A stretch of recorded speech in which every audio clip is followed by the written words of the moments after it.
en los días de supremo peligro para la patria, él supo salvarla con su presencia heroica y con su talento de estratega en los campos de batalla, y abrir las puertas de España a una nueva era de honor nacional y de grandeza.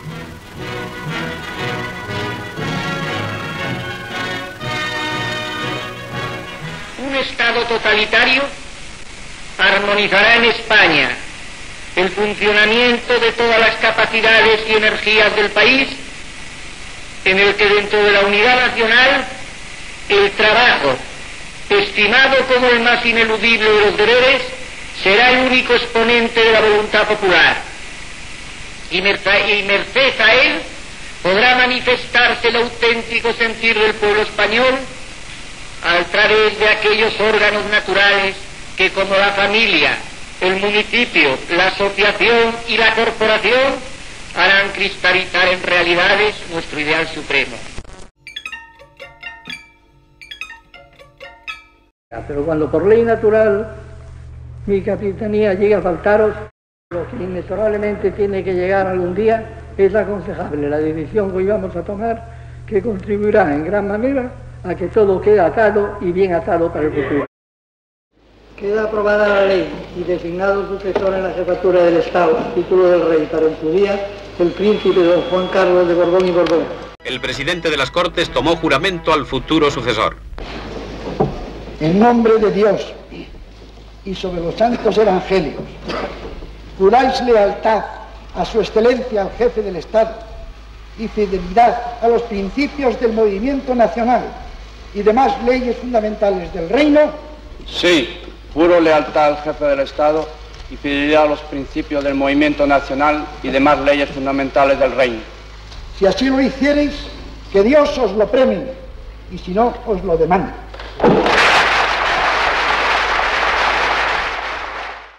Quiero expresar en primer lugar que recibo de su excelencia el jefe del Estado y generalísimo Franco la legitimidad política surgida el 18 de julio de 1936.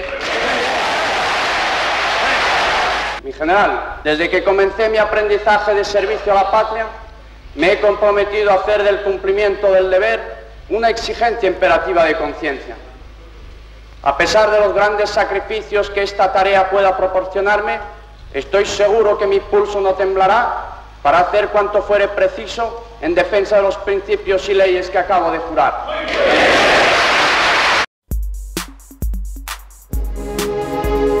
En las primeras horas de la madrugada del 20 de noviembre de 1975, en la Residencia Sanitaria La Paz de la Seguridad Social, en Madrid, dejó de latir el corazón de Francisco Franco Bahamonde, caudillo de España, generalísimo de los ejércitos y jefe del Estado español.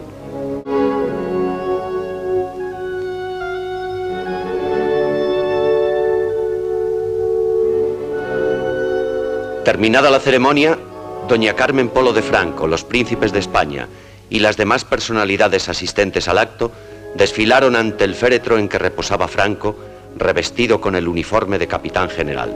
Juráis por Dios y sobre los santos evangelios cumplir y hacer cumplir las leyes fundamentales del reino y guardar lealtad a los principios que informan el movimiento nacional. Juro por Dios y sobre los santos evangelios cumplir y hacer cumplir las leyes fundamentales del reino y guardar lealtad a los principios que informan el movimiento nacional.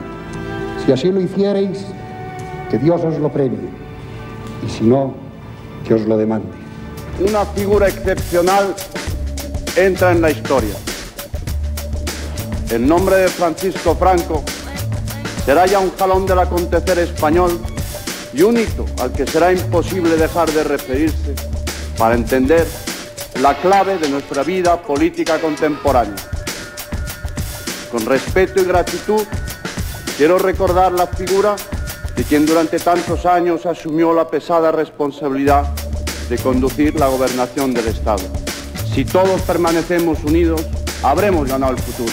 ¡Viva España!